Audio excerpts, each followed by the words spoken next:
Frank হার্বার্টের ডিউনে এক ধরনের মহামূল্যবান ড্রাগ পাওয়া যায়, মেলাঞ্জ, ওরা যাকে বলে স্পাইস। বলা হয় বিশ্বব্রহ্মাণ্ডের সবচেয়ে দামি পদার্থ এটি, যা শুধুমাত্র আরাকিসের মরুভূমিতে পাওয়া যায়, যা ডিউন নামেও পরিচিত। মরুভূমির বালিতে বাসরত বিশাল স্যান্ডওয়ার্ম এই স্পাইস তৈরি করে। ডিউনের ইকোলজি এবং ইকোনমি উভয় ক্ষেত্রে এই স্পাইসের ব্যাপক ভূমিকা রয়েছে। একইভাবে গেম অফ থ্রোনসেও আমরা এক ধরনের দাহ্য পদার্থ সম্পর্কে জানতে পারি, ওয়াইল্ড ফায়ার। এটি ওয়েস্টেরসে পাওয়া যায়। আলকেমিস্ট গিল্ডরা ওয়াইল্ড ফায়ার ব্যবহার করে নানান শক্তিশালী অস্ত্রশস্ত্র তৈরি করত। দেখতে সবুজ রঙের, বেশ রহস্যমণ্ডিত, এমনকি পানিতেও জ্বলতে সক্ষম। গল্পের রাজনৈতিক এবং সামরিক সংঘর্ষে এই বিরল পদার্থকে আমরা গুরুত্বপূর্ণ ভূমিকা পালন করতে দেখব।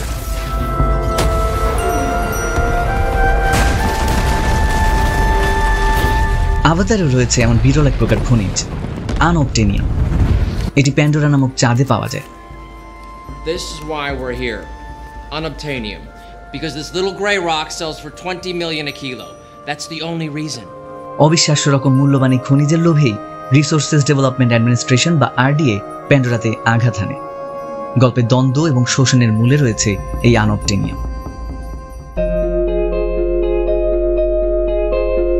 ফ্যান্টাসি গল্পগুলোতে এ ধরনের মহামূল্যবান পদার্থ ছাড়াও আরো বেশ কিছু থিমেটিক মিল খুঁজে পাওয়া যায়। এমন প্রধান তিনটি মিল নিয়ে আজকে আমরা আলোচনা করব।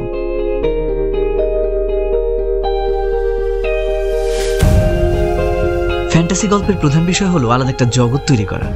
জগৎ নির্মাণের জন্য প্রয়োজন নানান উপাদানের। সচরাচর এই উপাদানগুলো আমাদের চেনা জগতের থেকে কিছুটা ভিন্ন রকম হয়ে থাকে, উন্মোচিত করে থাকে বিচিত্র সব প্রাণ।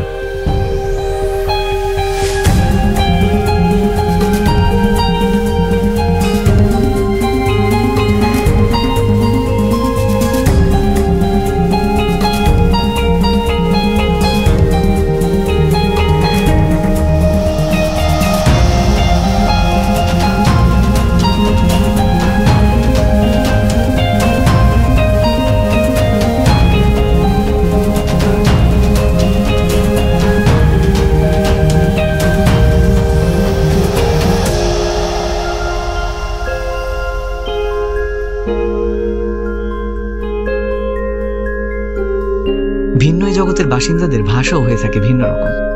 যেমন গেম অফ থ্রোনসে রয়েছে কমন টাং, ওয়েস্টেরসের বহুল ব্যবহৃত ভাষা এটি। হাই ভ্যালেরিয়ান, প্রাচীন এই ভাষা ফ্রি সিটিগুলোতে ব্যবহৃত হয়। তাছাড়াও উঁচু শ্রেণীর মানুষরা এই ভাষাতে কথা বলে থাকেন।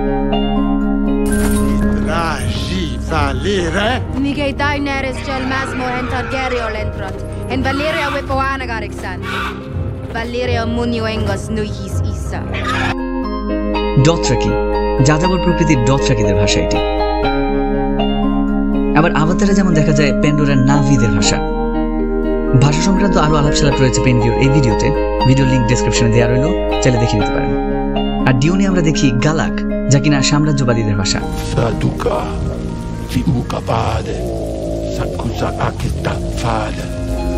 রয়েছে চাকবসা, এটি আরাকিস গ্রহের ফ্রিম্যানদের ভাষা।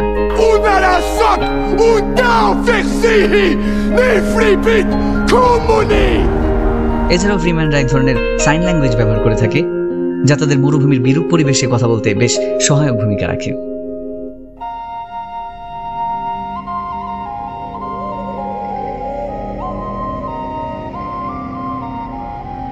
বিচিত্র জগতের এই মানুষদের আবার রয়েছে বিভিন্ন ধর্মীয় বিশ্বাস।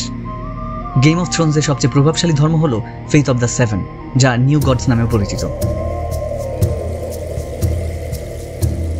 এছাড়াও রয়েছে বনের দেবতা, আলোর দেবতা ইত্যাদি। আভাতারে তারা প্যান্ডোরার দেবী আইওয়ার উপাসনা করে, যা কিনা গাছপালা, পশু প্রাণী এবং নাভি সহ জীবন্ত জিনিসকে সংযুক্ত করে। নাভিরা আইওয়াকে একটা আধ্যাত্মিক সত্তা হিসেবে বিশ্বাস করে।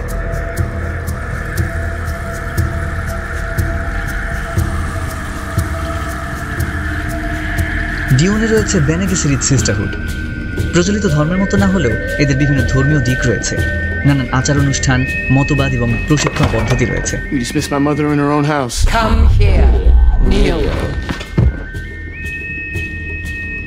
এরা দীর্ঘমেয়াদী পরিকল্পনা করে এবং পর্দার আড়ালে থেকে রাজনৈতিক ও ধর্মীয় আন্দোলনকে প্রভাবিত করে।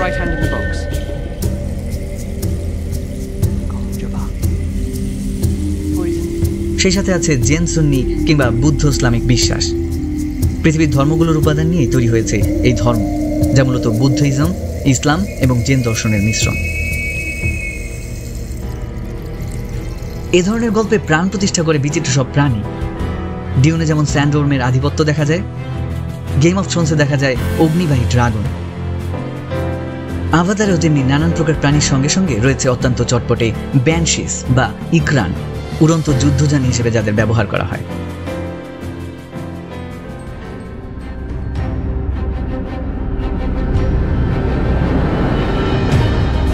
গল্পে একজন হিরো থাকে যে সাধারণ থেকে ধীরে ধীরে অসাধারণত্বে যায়, নানান পরীক্ষা উত্তরে নিজস্ব অবস্থান পরিষ্কার করে।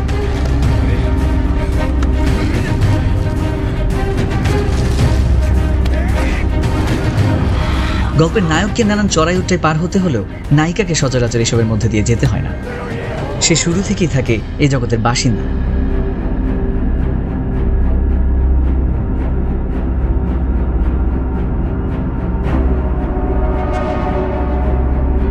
এ ধরনের গল্পের শেষে গল্পের মূল কনফ্লিক্টকে কেন্দ্র করে একটা মহাকাব্যিক যুদ্ধের পরিবেশ তৈরি হয়।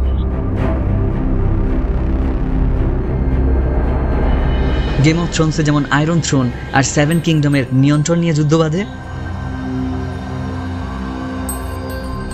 আভাতারের শোষণ ও সংরক্ষণ, সাম্রাজ্যবাদ এবং আদিবাসী অধিকারের মধ্যে বাঁধে সংঘর্ষ।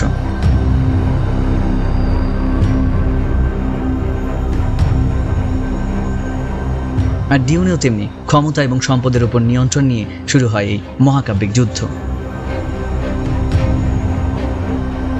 তুমুল এই যুদ্ধের মুখ্য ভূমিকায় দেখা যায় ভিন্ন জগতের প্রাণীদেরকে, যা যুদ্ধকে করে তোলে আরো বেশি দুর্দান্ত।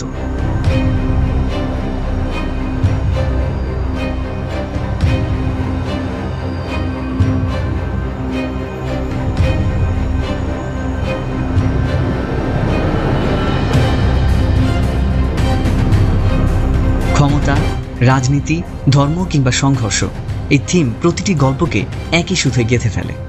হোক সে গল্প আরাকিসের বিরান মরুভূমির, ওয়েস্টেরসের 7 কিংডমের কিংবা প্যান্ডোরার গহীন বনাঞ্চলের, দর্শকের জন্য যা হয়ে ওঠে এক অনন্য অভিজ্ঞতা।